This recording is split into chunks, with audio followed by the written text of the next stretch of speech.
You are listening to the YouTube Creators Hub podcast, where you will learn how to conquer the internet one video at a time. Now, here's your host, Dusty Porter. Hello, guys, and welcome back to the YouTube Creators Hub podcast. This is episode number 6. So, in today's episode, we've got a great interview with Mr. Lon Seidman over at Lon.tv. But before we do that, let's do a little house cleaning here. If you are a supporter of this show and you love the content we're creating here at YouTube Creators Hub, don't forget to go on over to our Patreon, which will be linked in the show notes. For $1, $3, $5, you can support the show as well as get your channel featured. Or just support the show. And I don't want to have many ads on this show. I want to run this as a user-friendly based supported show. So if you are a fan of this show, head on over to the Patreon page now. Go ahead and donate us that $1, $3, $5, less than a cup of coffee from Starbucks each month, and we would really appreciate it. So, all of that out of the way, a couple more things I want to talk about. Number one is this. If you know someone who would be great to have on the show, a YouTube creator you would love to see on the show, go ahead and email us on the show or hit us up on Twitter. We'd love to know who you'd like to hear on the show. Or if you would like to have your channel featured, go ahead and get in touch, as well as hit us up over on Patreon, and we can get you on the show. So without further ado, I'm going to introduce our guest, Mr. Lon Seidman. All right, guys, I am so excited about our guest this week, Mr. Lon Seidman from Lon.tv. He does gadget reviews on YouTube, has been for almost 4 years now. I've been watching his channel for a good while, and I am so excited to have him. Lon, how are you doing today? I'm doing great. Thanks for having me. Absolutely. So we're going to jump right into the interview. But before we do, Lon, is there anywhere on the internet where you'd like to point people who listen to this show? Right now, the best place to go is to Lon.tv because that is my YouTube channel. That's really where I live at the moment. But I have some other things too. So, if you go to Lon.tv/Facebook or Lon.tv/Twitter, you can find me in all of those places. So I set up a lot of short URLs on my domain there for all the other stuff too. That's awesome. And for those of you wondering, that is LON.tv. So go check him out there and let him know what you think. Subscribe to his channel. He would greatly appreciate it. So we're going to jump right into the interview. So question number 1 for you, Lon, is how did you get started on YouTube? So it really was kind of by accident. I should start by saying that I got started doing this kind of thing when I was 13. I had a cable show on the local cable access channel. Nice. It was fun. I saw this newspaper article one day about another kid that was doing a show, and I figured I would do one. And I didn't know what I wanted to do a show about, but I knew that I was really into video games at the time, and I really wish I stuck with it because I'd be like as big as PewDiePie by now, right? Nice. So I was doing this show on cable, and one of the frustrating things about it was, first of all, my mom had to drive me to the studio because we couldn't do any of this at home back in 1987 or 88. But the other frustration was that there wasn't enough reach, that if I wanted to get my show beyond the 4 or 5 small towns in Connecticut that my cable company covered, I'd have to bring the tape somewhere myself to get it on additional channels. So, I kind of went ahead in life and went to college and I did a couple of little TV things here or there. I was the campus weatherman on my college campus station. That's awesome. And stuff. But then what happened was when Google, actually it was Google Video first that really piqued my interest because they would let you upload video of any length, which was something YouTube didn't even let you do initially. And it just was like, oh my gosh, this is it. I was like, this is it. Like you can now post things to the internet and people can watch them. And this is amazing. No plugins. And then, of course, YouTube was bought by Google and the two platforms merged. And I had an account for many years where I was just kind of parking video. I was just doing these random videos and putting them up to see if I'd get any traffic on them. And I never really did. So fast forwarded again. And I got into a program on Amazon called the Vine program. Right. And at the time that I got into Vine, I was experimenting with a local news startup where we were covering hyper-local news in a few communities here in Connecticut with video. And I had bought some video equipment, and I reviewed it on Amazon. Amazon apparently liked the review and put me into their exclusive reviewer program called Vine, and they send you things to review through. So basically, manufacturers send the things to Amazon. Amazon then sends the products to people that they select to review them, and you have no obligation to do a positive review. You can say whatever you want, and the manufacturer has to live with it. And what I started doing was doing video reviews on Amazon because I figured I would get better ratings on those little thumbs up that you can get, the helpful nods, Right. So I figured I would get more of those doing video because I knew how to make video versus not. And I then took some of those videos and just randomly put them up on YouTube. And one of the first ones that really got traffic was just this generic external hard drive that I reviewed. Like anything you could buy at an office supply store, you plug it in and that's all it does. And I got within a week or two, 15 or 20,000 views on this video. Nice. And from India. What? So I started uploading some other stuff that I had done on Amazon. Because for a while, I hadn't even been putting it on YouTube. And this was before YouTube was letting anyone share revenue either. So there wasn't a lot of incentive in my mind to do it. Sure. But what do you know? All of a sudden, the other thing that I reviewed in a similar fashion, again, these are just iPhone videos where I'm just holding the iPhone and showing the product. Right. And it just kind of went from there to the point where I began to develop a little bit of a gut feel that, if I review this way and put it on YouTube, this will get, traffic. And sure enough, that's what happened. So over the last 4 years, I've just been refining that model, figuring out what's working, what's not working. And for me, the biggest thing has been making my workflow efficient. So, you and I both have other jobs, other things that we do. So, I needed to make my life more efficient in many ways in a whole bunch of different areas. But one of them also was with the YouTube channel. So what I do now is I record multi-camera live to disk. And so I don't do I do editing, but I don't have to edit everything. I basically string clips together because it's all edited while I shoot it. And that's been the key to my entire ability to pump out the volume that I do. So that's been what I've been, focused on from an equipment standpoint. And that's what's been going on. So I'm up to 76,000 subscribers this week and over 1 million views a month, and I'm just kind of rinsing and repeating. And that's that is fantastic. It's so interesting to hear how people start on YouTube. Everybody's story is so different, and it's just so neat to see how everybody got to come to create content. But the key thing is, the thing that everybody has in common is that they're all passionate about creating the content that they create. So it's just so neat to hear about how people got started on the giant that is YouTube. So I definitely want to kind of dive into more of that, what you're doing as far as recording to a disc and doing the editing pre-shot or before you get it on the computer. I definitely want to talk about that here in a little while. But the next question I have for you, Lon, is how has YouTube helped your business, or how has YouTube helped you to create a business? Well, I would say twofold, actually. One, it has helped me create a business because this really started as a hobby, and it still is to a very large degree because I often consider hobbies passions, right? Sure. And passions hobbies. But it's become a business because it is, there are business things happening now. I'm actually about to hire some part-time help to keep this thing moving. So I'm in the process of getting all the business stuff set up here with the LLC and everything else. But in my other world, I have a family business that I've been a part of off and on for the last 30 years or so. My joke is I've been in the management trainee program for it's in perpetuity until one day. Right. So we make gloves and safety equipment. So it's not the most high tech stuff out there, but I used to do all the IT work for the company, which is what got me into technology in the first place. Sure. And what's been interesting is I've been starting to do things on YouTube for the day job. And we did a video about a year ago. We're about to do some more that have become very high search ranked videos on the platform.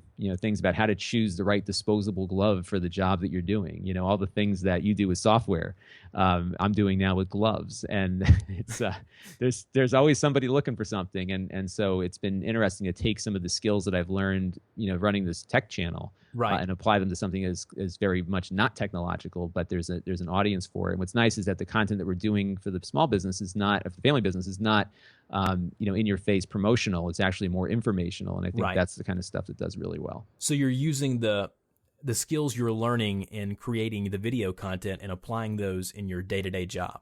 Exactly. That's awesome. Mm-hmm. So what is something, this question, I love this question. What is something that you wish that someone had told you when you first started on YouTube? That's a good question. I think, everyone's journey is going to be different because I think what's been so fascinating about YouTube is that we attract different types of people to our channels. The big thing I think early on is that I didn't engage my subscribers as early as I should have. Okay. And it was funny because my subscriber base was growing very quickly, and when I got to like 5,000 or 10,000 subscribers, I said, maybe I should just do a video to just talk to them, because I was talking to them in the comment stream, and I thought that was good enough. Right. but it really wasn't, because when I did my first weekly wrap-up video, which is now I'm up to 83 of these now, I do one once a week, and it's my Monday night video. That's what I do, and I try to stick to that schedule as best I can. It was amazing the response that I got from people when I did the first one, like thanking me for that. Because it's bizarre, because I've never considered myself to be, and I don't want to sound like a pompous idiot here, but I didn't want to think of myself as a celebrity that people wanted to get to know better. But really, that's what your audience wants to do. Is, you know, I'm getting a lot of requests. People want to see my setup here, which is an absolute disaster. So I'm embarrassed to show it. It's not that I don't want to. It's just, but they want to know what I do. And you know, these are things that, you know, I've worked in public service before and everything. I'm the chair of my local school board. I'm in a small town. Everybody knows everything about me locally, but it's not something that I never had 80,000 people wondering more about me.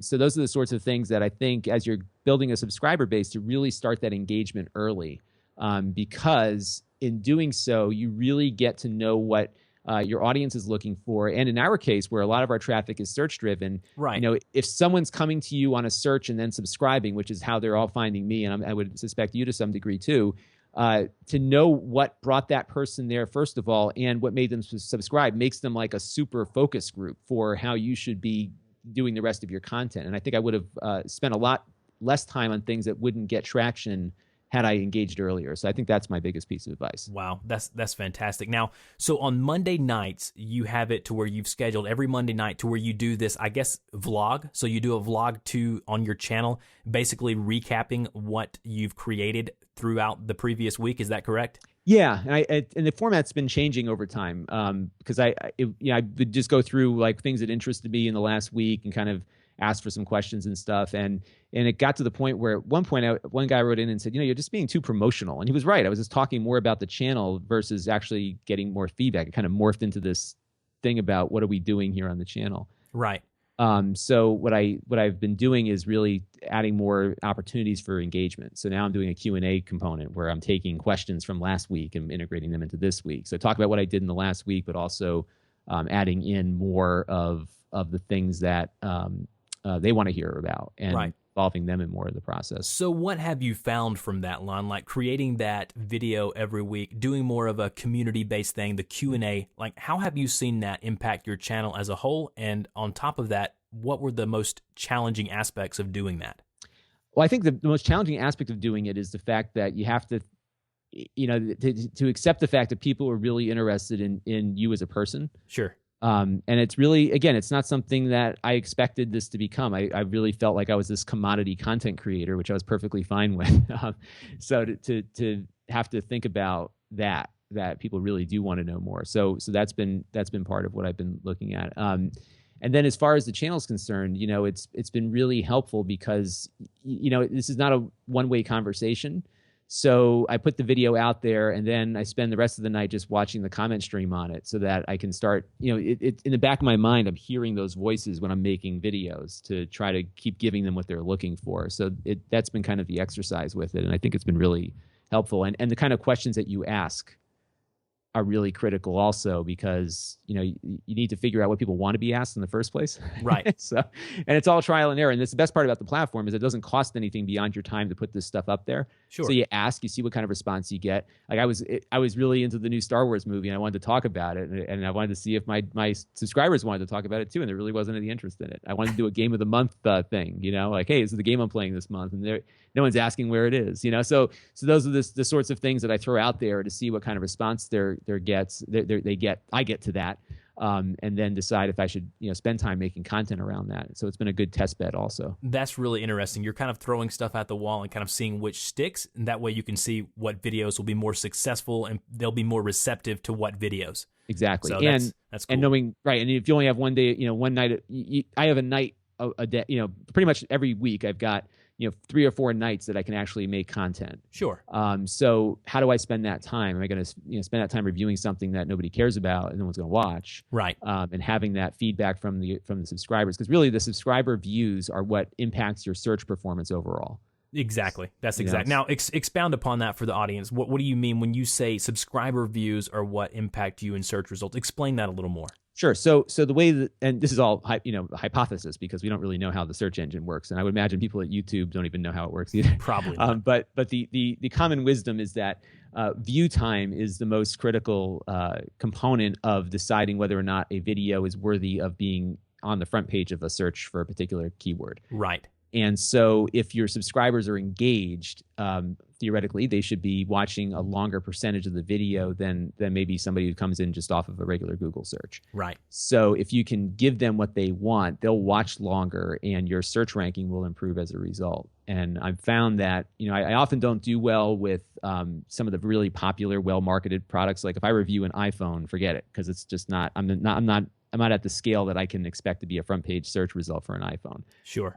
But I've been surprised that I did the new Chromecast when it came out. Yeah, I love that. I've actually watched your video on that. Oh, thank you. And you and a lot of other people did too. And what's amazing about that is that video really took off. Like it became a suggested video within the algorithm, right? Which hadn't happened to me before. But whatever I did, and honestly, like sometimes I feel like you just hit the right timing with it. Right. But whatever I did in that video, it engaged the subscribers enough that it became popular into YouTube search, and that's been one of my biggest videos now. It's almost a case of finding your niche and sticking to it. Like you said about the iPhone video, like if I went to review an iPhone, and I've done like an iPad Pro video, and I did one a few months back, and the thing is you got to understand that there's thousands upon thousands of hours of content created for that one device. So if you're a technology reviewer, or if you're somebody who's reviewing food, try to do something in your niche that may be a little outside of the realm of so much, I don't want to use the word paparazzi, but so much popularity,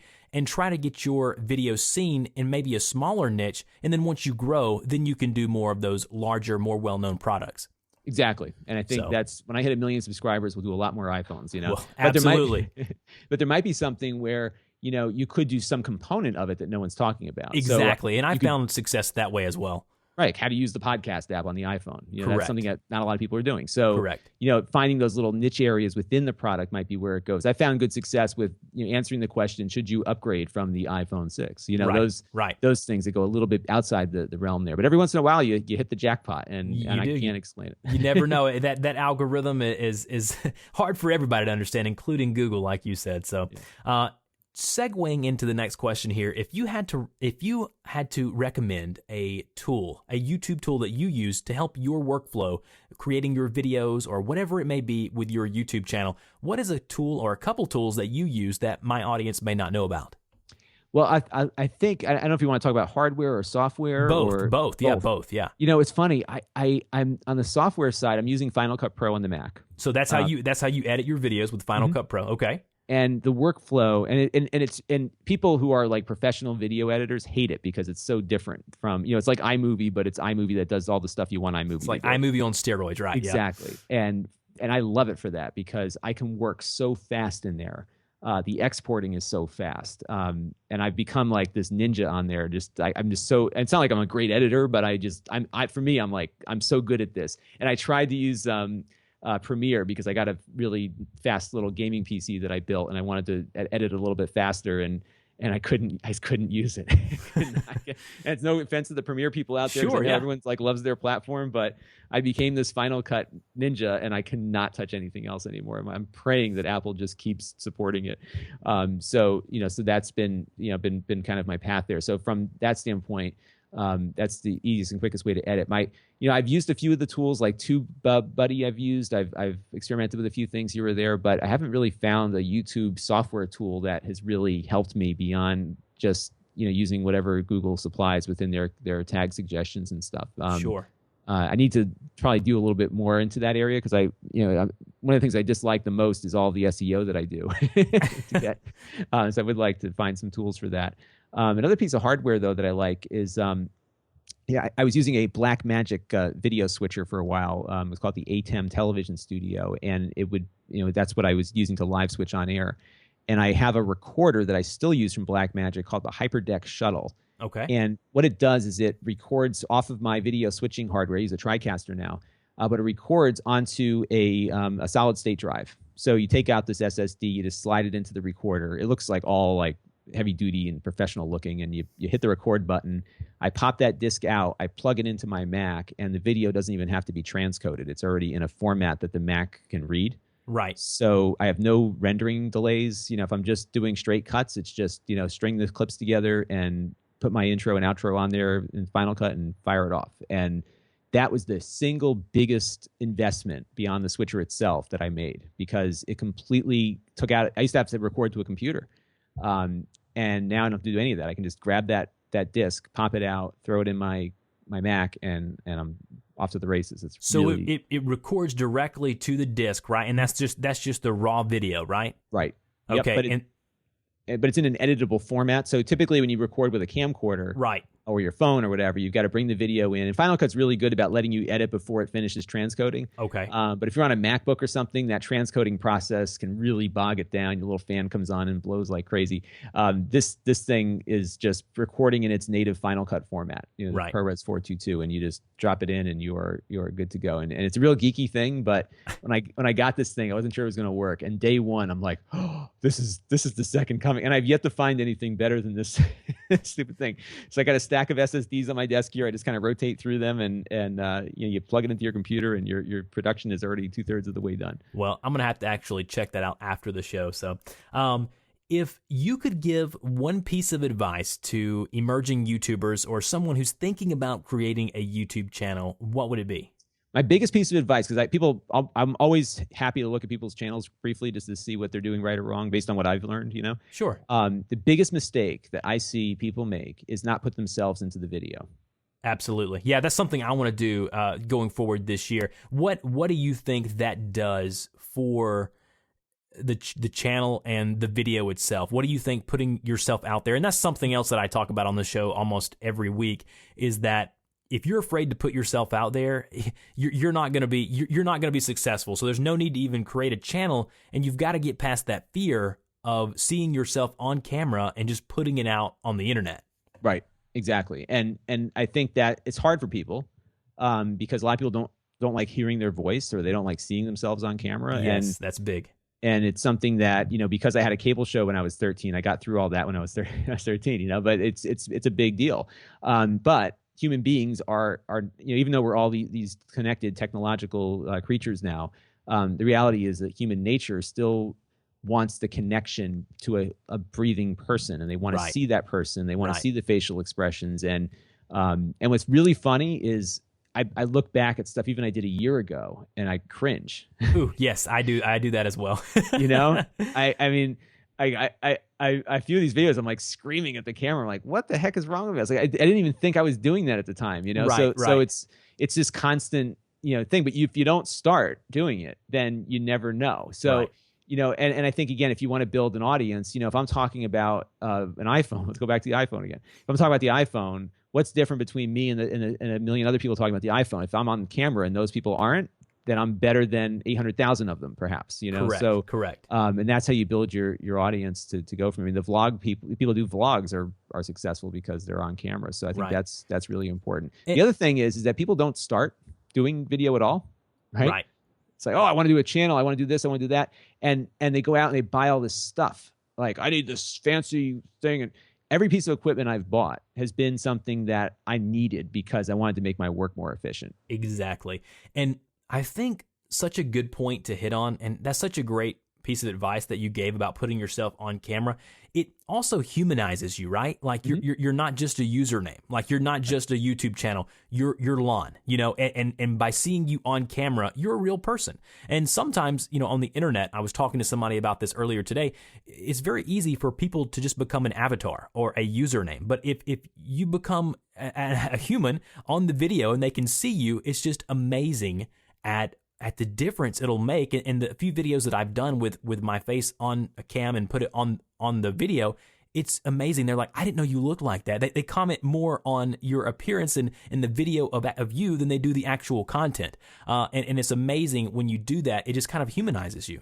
It's amazing how that works. And I'll give you another great example. One of the people that inspired me, or at least gave me, I say inspired me, but he also was a good example of the kind of format that I ended up adopting for my channel. It was a channel called Classic Game Room. I don't know if you've ever seen his work. No, what is it? It's Classic what? Classic Game Room. Classic game room. Okay. Yep. So if you go on YouTube and you look for some old video game you played as a kid, you will find a million different videos of that. Most of them just being screenshots of the game or somebody talking over it or whatever. Sure. What this guy Mark did is he has he's got a good on-camera presence. He's got a good voice for it. He's funny, and he puts himself on at the beginning of every video to introduce it. That's awesome. And you know what I mean? But it's that little thing, but that's how he built his audience, was because you know who Mark is. So let's hit that fast forward button again. We're in 2016 now. Mark's dealing with all the decline in ad revenue and everything, and he was about to shut the channel down because he was not able to support the business he had created under what he was expecting. Right.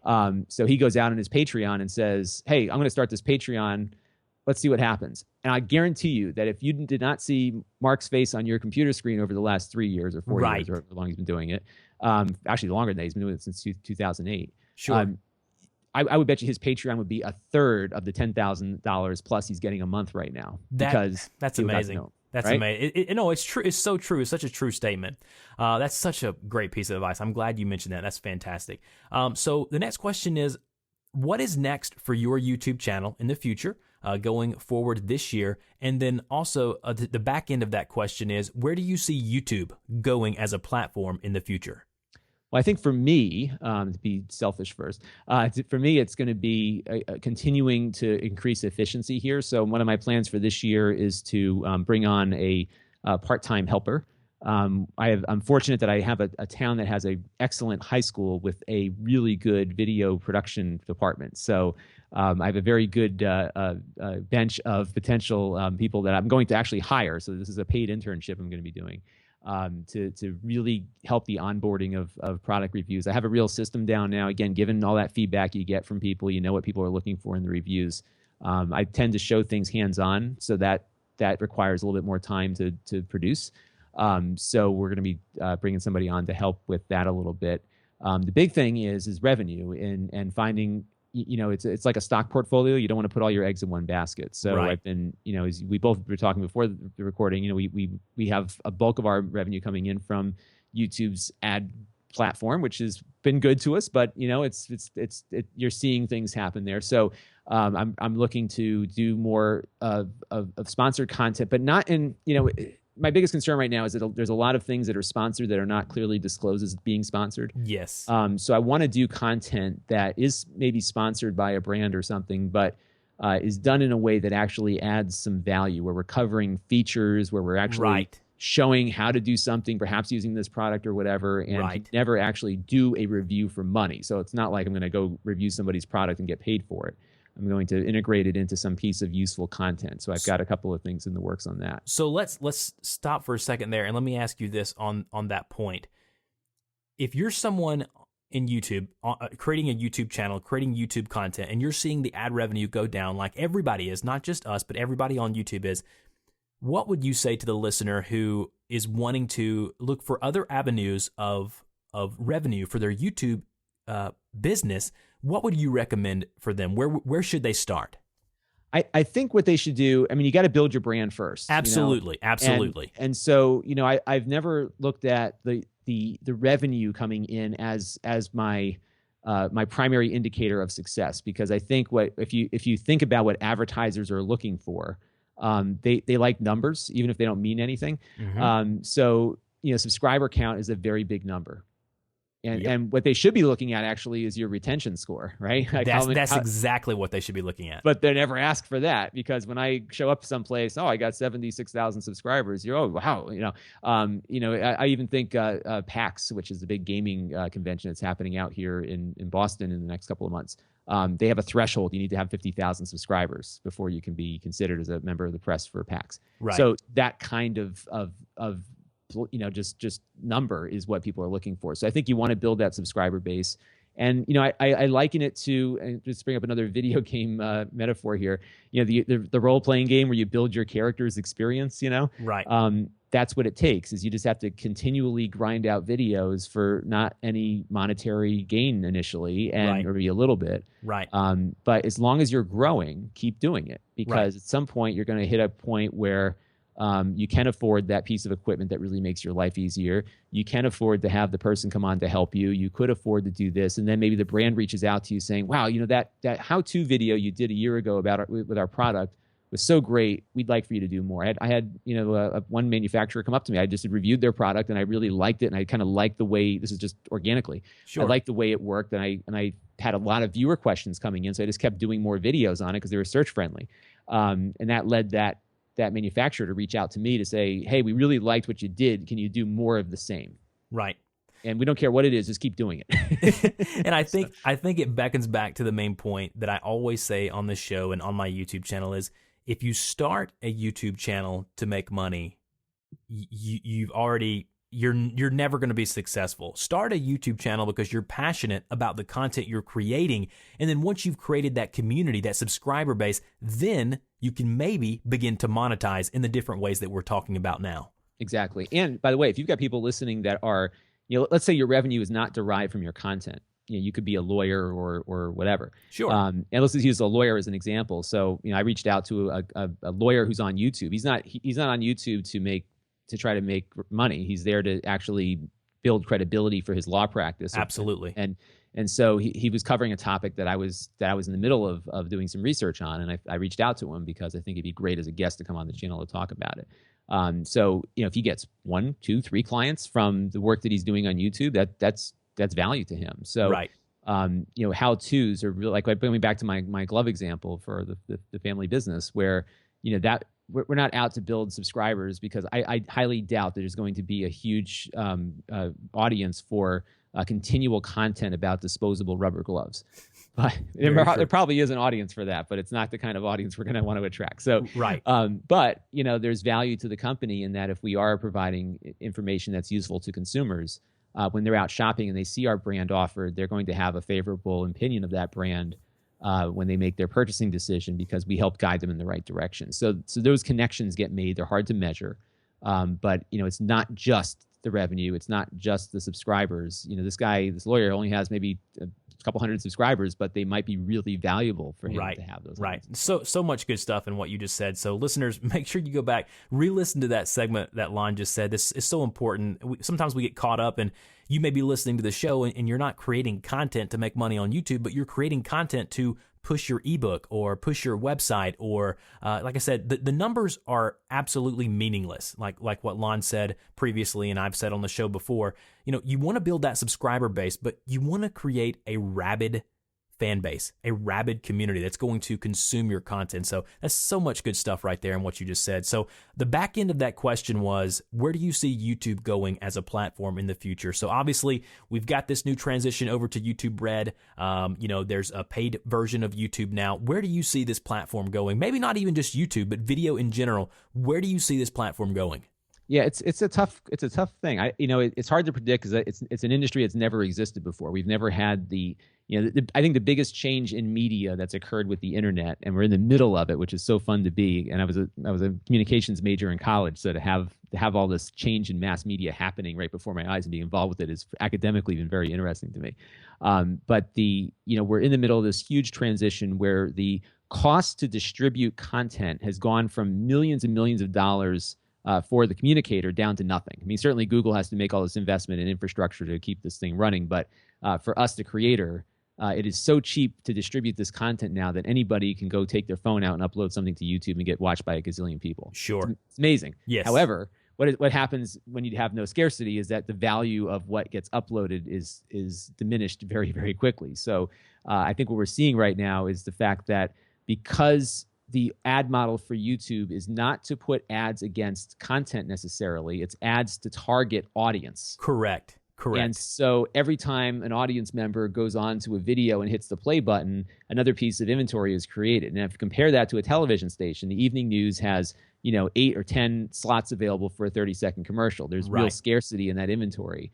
One of the strengths of YouTube as a platform that they often tout is how many hours of video are uploaded a day. Well, every hour of video that's uploaded a day is a further dilution of the inventory pool. So, exactly. So to rely, solely on YouTube ad revenue is going to be a problem.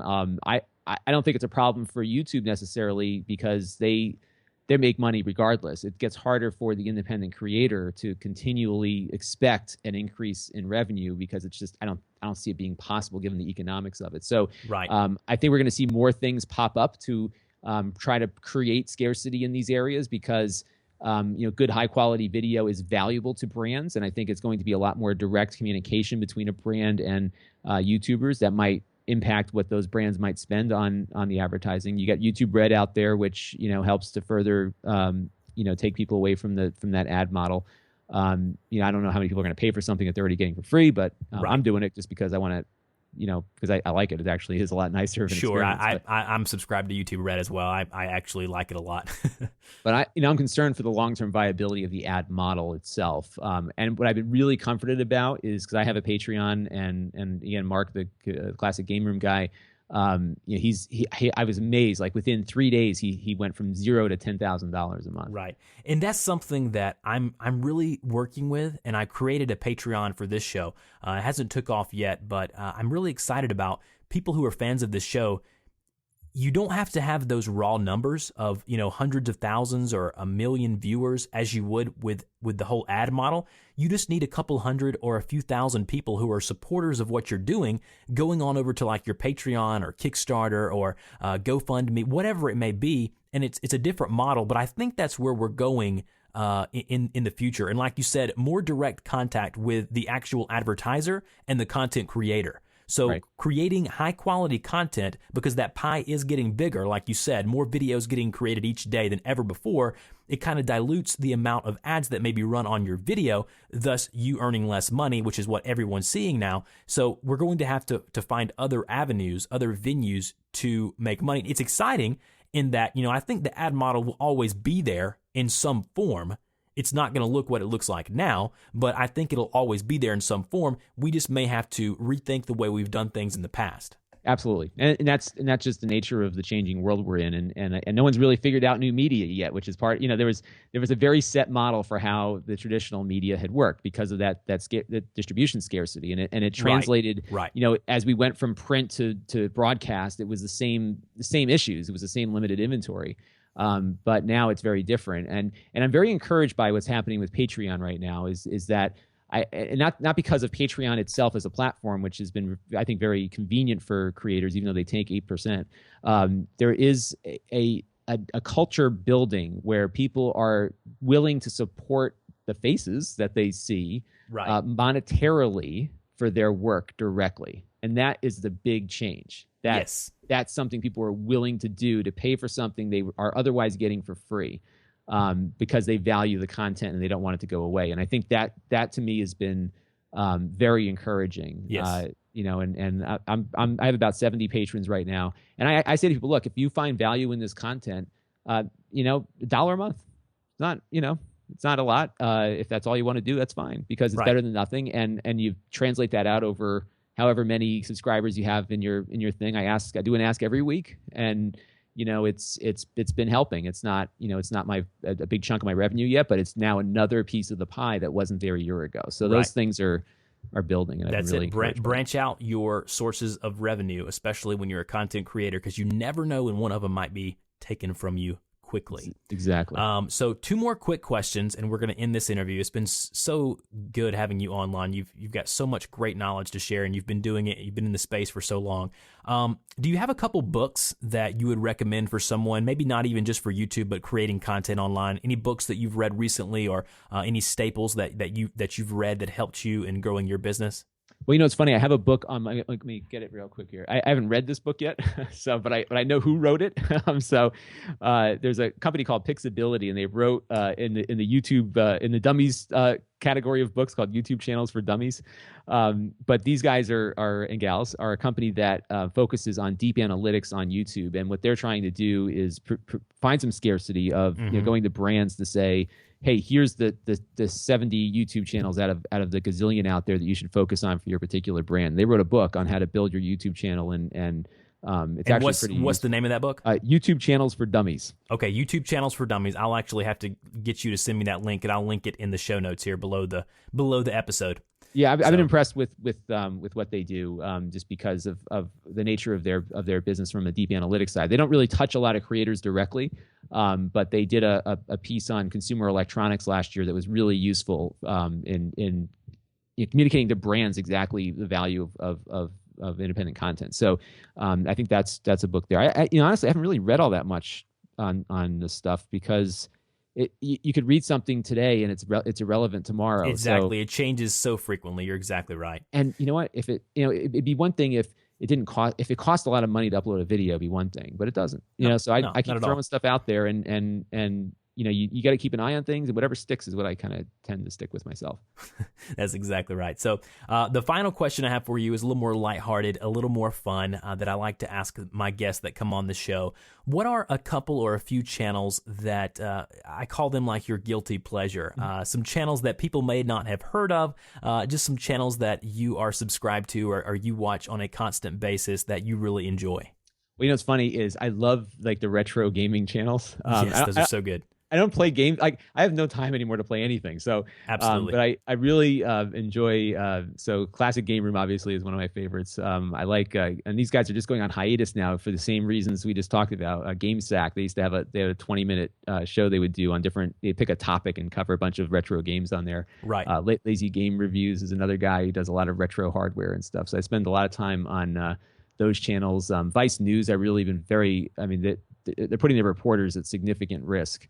Or they're putting the reporters themselves are doing this voluntarily. It's not like Vice News is sending them there, but they're doing some tremendous journalism. They covered the Ukraine conflict in a way that no other news organization really did at the detail that they were able to do. Wow. So that was something that I was really fascinated with, and I do watch GameSpot's stuff just to kind of keep up with current gaming technologies. A lot of my viewers are into that. Sure. I had actually learned more about gaming than I knew about because I hadn't. I used to focus on it heavily, but over the last 5 or 10 years, I kind of dropped off a little bit on it. So I had to kind of get up to date on things. So they have a really good nightly news cap that kind of goes through the whole day in gaming and everything. So those are some of my favorites. Well, and there's more. I keep adding new channels every day to my subscribe. I do too. It's crazy. I need to go through and kind of clean some out. I've got so many now that I'm subscribed to, but there's so much good content being produced right now by people that it's just such interesting stuff being created. So, and you get great ideas from it. That's fantastic too. Yes. I love to watch what other people do because it's just it's not like you're stealing their ideas, but it's neat to see